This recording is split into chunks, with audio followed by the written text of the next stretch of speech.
thank you for joining us here for this discussion as the government has announced sweeping changes to welfare, and particularly the amount of money and benefits that people who receive sickness and disability benefits will get. Hugely controversial, much trailed. I'm Becky Johnson, Sky's social affairs correspondent. I'm joined from a very busy Westminster by Liz Bates, my colleague, political correspondent. Hello, Liz. We're here to try to unpick some of these changes that have been announced, which we know have caused a huge amount of uproar in Westminster, but also a huge amount of upset and concern and real fear in homes around this country this afternoon as well. So you've been sending in your questions to the Politics Hub. Thank you for those. We've had hundreds of them. I'm going to start with a question that we had from Carol Ann. How much does the welfare bill compare with other strands of government, for example, the NHS, defence, etc.? Because, of course, Liz, this goes to the heart of why the government is trying to cut the welfare bills. So, yeah, Carol Ann's asking, how much does welfare compare to other areas of government spending? Yeah, well, that's a really good question. Before we get started, I think it's worth saying I'm pleased that I'm doing this with you, Becky, because we're kind of coming at this from completely different angles. I've been over in the House of Commons today. We've just got the details of this announcement that we've been expecting for a week. So I've been sort of looking at it from the political perspective, and I know that you have spoken to people that are very much at the sharp end of this because they will be affected by the announcement. So I'm glad we're kind of covering both angles. It's an interesting question about how much this department spends and how much it will save, because that is absolutely at the heart of why they're doing it. So when you look at the work and pensions bill overall, the welfare bill, it's around sort of £300 billion. It is a big spending department, and it's comparable to other departments, particularly health, which is another big spending department. It's a big chunk of government spending overall. We know that defence spending recently has gone up, and that is one of the reasons why the Chancellor has turned attention to these other big spending departments to try to get them to make savings. It's a constant balancing act. Now, if you look at that department and break it down, there are certain things that it's very difficult for the government to touch, things like pensions. We spend a huge amount of money on pensions. When it comes to that department, it's almost half of what they spend.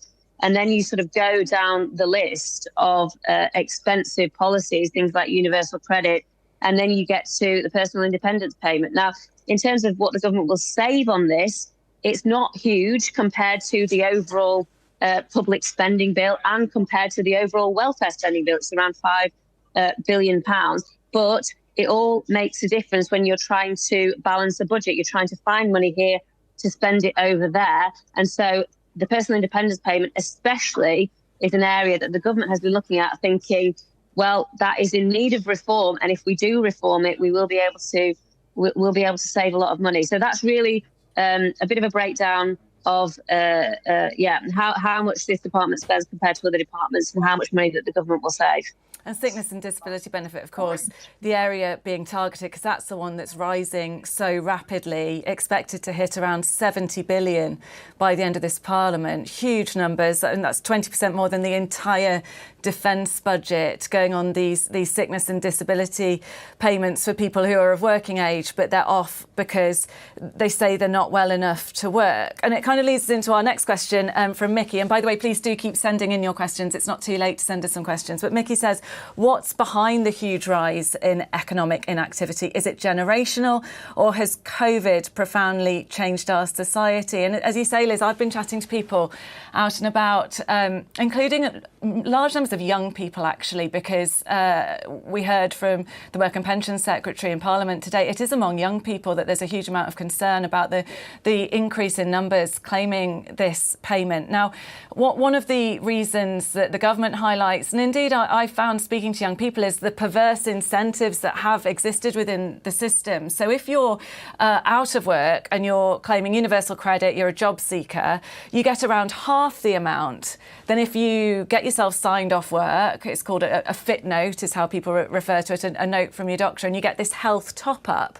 Now, there's also, once you've got the health top up, you don't have to go out looking for work. So as well as getting more money, you also then don't have that added task of having to keep applying for jobs. And for many young people, perhaps who've left school with few qualifications, who maybe live in areas like the Work and Pension Secretary highlighted, like places in the Midlands, in the north, in Wales, where numbers of claimants are quite high, where there may not actually be that many jobs for people to apply for. This is actually quite an attractive option for young people to double the amount they get in benefits, whilst also not having that task of having to keep apply for jobs. And I have been speaking to young people who say, you know, they've tried applying for jobs, but you know, they have certain medical conditions that makes them think, well, you know, I might not be able to hold down a job. But once they've been signed off sick, if they did apply for work and maybe got a part-time job, they'd lose that health top-up. So there's actually then in the system a disincentive for them once they've got that extra money to even start trying to work. And that's what the Work and Pension Secretary was talking about in Parliament today. She said there should be a right to try, so that if you have been signed off but think you could do a little bit of work, you can try it without losing that top up of benefits. And she thinks that might just give people the nudge they need to actually get back into the workplace, or in the case of many young people, get their first job, just to try to get something on their CV. Yeah, I think you're completely right. I mean, you've actually spoken to people who are in that position.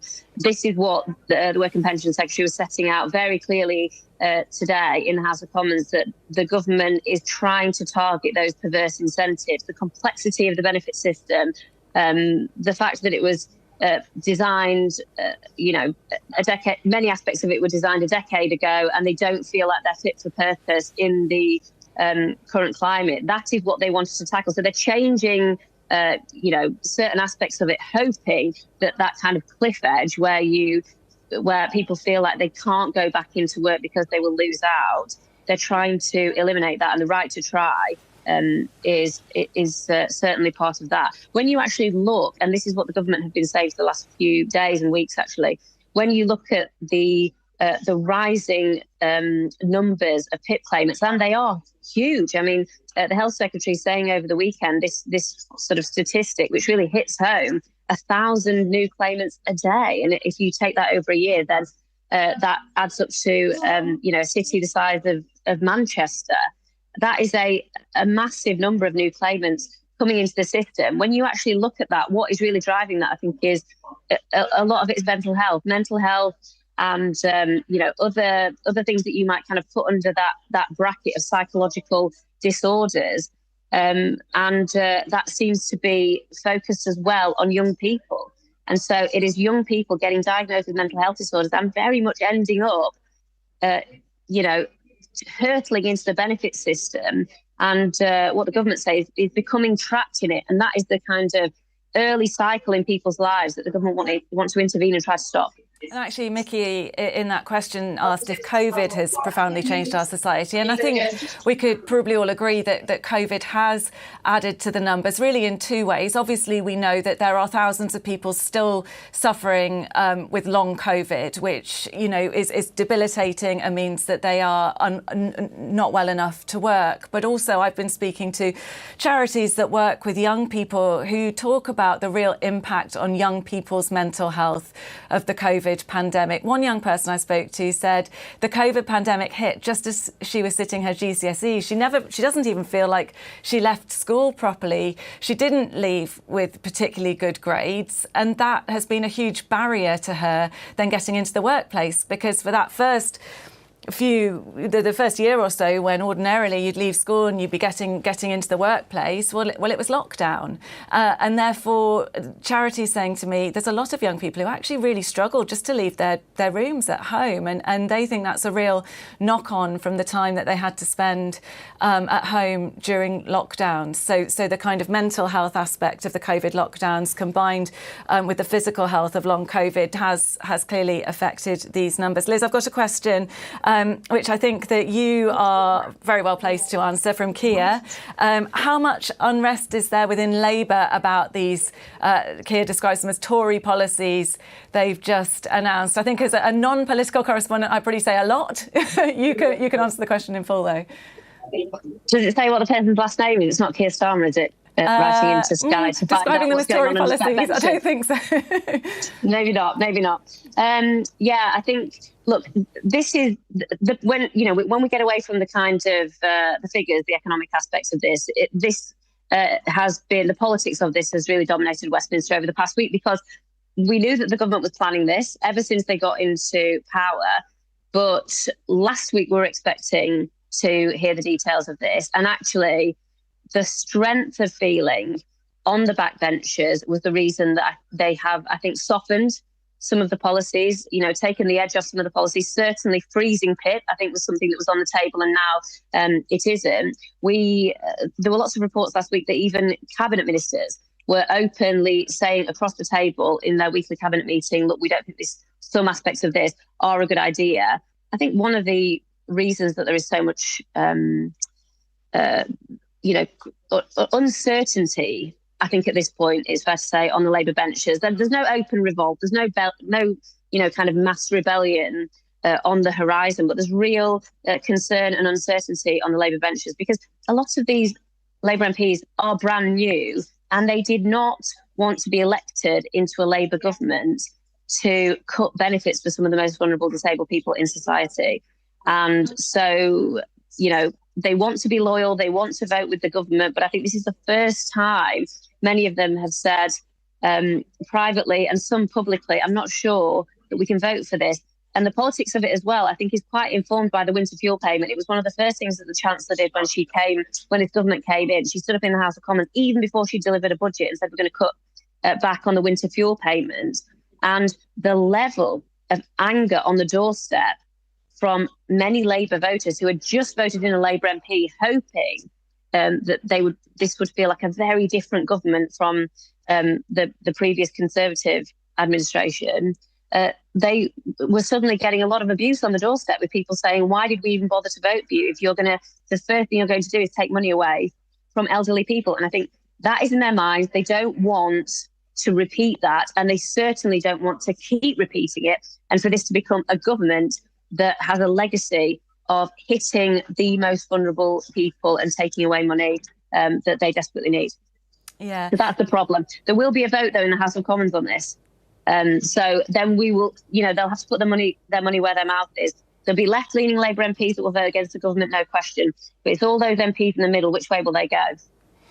Yeah, really interesting stuff, Liz. Just a quick one from Jane. We've touched on how much the government's going to save as a result of this. We think around £5 billion. Do we know what the money will be used for? Well, I mean, look, but first of all, I think Liz Kendall has been fighting to get extra investment. So she also did announce some investment today. There's £1 billion of investment for what she described as kind of high quality, tailored support for getting people back into work. So, on the one hand, there'll be savings. On the other hand, there will be investment. In terms of, when you save government money, it all sort of goes back into the central pot in the Treasury. This is where the pressure is coming from, right? This is the Chancellor, Rachel Reeves.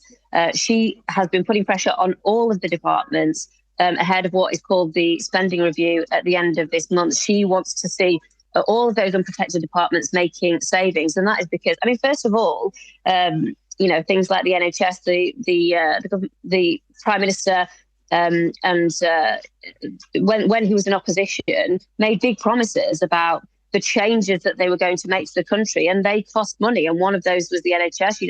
They pledged to bring down waiting lists and get people GP appointments, and that is expensive, and they are ploughing money and resources into that. So that's one of the areas. But of course, this kind of surprise, slightly surprising complete focus and intensity of global politics, which has led to the Labour Party just suddenly having to find more money for defence spending. They had promised to do it, to increase the level of UK defence spending to 2.5% of GDP, but they had to bring that forward, felt like they had to, because of what's been going on with President Trump and Zelensky, and the sudden pressure on the UK, Europe, and other countries to step up and provide security guarantees for Ukraine. That requires money. And so one of the areas is defence spending. We have, of course, I should say the government has, of course, cut the foreign aid budget to fund that rise in defence spending. But as I say, it all goes into the same pot. So lots of pressures on the Chancellor to spend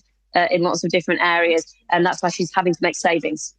Yeah, so just to say, still time to get your questions in. Anthony, who's watching us on YouTube, afternoon Anthony, says, how will it affect universal credit pay for disabled people? Now, obviously, we're still grappling with all the changes, but I'm going to have a go at answering that because it all comes down to this idea of trying to incentivise work and incentivise people to be more on job seekers and therefore actively looking for work than on the sickness top-up, which is where you don't have to actively look for work and indeed lose your extra money if you do find a job. So in terms of how it's going to affect universal credit, actually the standard of pay, the standard amount on universal credit that job seekers receive is actually going to go up. The government's announced. So that for people on job seekers will mean a little bit more money. It's the sickness top-up payment that people who have been deemed unfit to work, that's what's going to freeze for people who currently receive it and go down for people newly receiving it. So that will be the difference. So that's how universal credit will be affected. Because, of course, a lot of the things that we're talking about are the changes to PIP, the personal independence payments, but there will be changes to universal credit. And, of course, scrapping the work capability assessment was also one of the big announcements, wasn't it, Liz? It was. And look, Becky, I think it's worth saying because we have had a lot of questions, quite understandably, from people wanting to know they have some pretty detailed questions. Who they are clearly in receipt of these various different benefits, universal credit, job seekers allowance, PIP, and asking us questions about whether they will still be able to get them. It is worth saying that even though we have had the detail of this today, the government has not released an impact assessment at the same time. That is what would usually happen. So it give us a couple of hours to look through something like that, and we would be able to answer all these detailed questions about how much certain benefits are going to change and for who and when. But they haven't done that. I think they might be criticised for that. We will get that in the spring statement next week. But I think it's a lot of people are saying it's slightly remiss of the government not to release this impact assessment alongside the announcement in the House of Commons today, because it does slightly leave us in the dark when it comes to really getting into the detail of who gets what and when. It does. And of course, everybody's individual situation is going to be slightly different. And for each person watching what's going on in Parliament is thinking, well, actually, how does all of this affect me? I think one other point to make about the universal credit and the health top-up payments that I thought was a really interesting detail that kind of came at the end of the statement was that there's going to be a consultation on whether to actually stop the health top-up for people under the age of 22. So that would mean that younger people, so people aged 21 and under, claiming universal credit, wouldn't actually be able to get that health top-up, which is the controversial thing that many are claiming is a disincentive for young people to work. So there's going to be a consultation on that. So that's not something that's been firmly announced, but again, something really tackling the increase in young people not in work, because we know there's around, just short of 1 million now people aged 16 to 24 not in work. And we know that it's the increase in young people claiming sickness and disability benefits that's really pushing up the numbers and causing the huge increase in costs. We've had a question from Kirsty, and again, we're going to have to caveat this, aren't we? She says, when are these changes coming in? And for each of the different changes that was announced, there was a different date, wasn't there, Liz? So it's going to be gradual, but I think over the course of this Parliament would be the fairest way to answer that question. Sort of step by step, different changes will come in at various different points, won't they? Exactly. There's not going to be one specific date when these all come in. It will be over the course of the Parliament. And I think, to be perfectly honest as well, a lot of this stuff could change. So there's no way to kind of answer that question at the moment, I'm afraid. Well, I just want to say thank you so much to everybody who has sent us questions. We've done our best, haven't we, Liz, to answer them. As we say, the devil really will be in the detail, and we don't have all the detail yet, but we know that all of this matters so much to all of you watching at home. So we hope we've done our best to answer your questions. Thank you so much for joining us, and please continue to read all the updates as they come in on the Politics Hub, because as soon as we do get new information, that's where it goes, and that's where you'll find all the very latest announcements on this. But thank you so much for joining us this afternoon.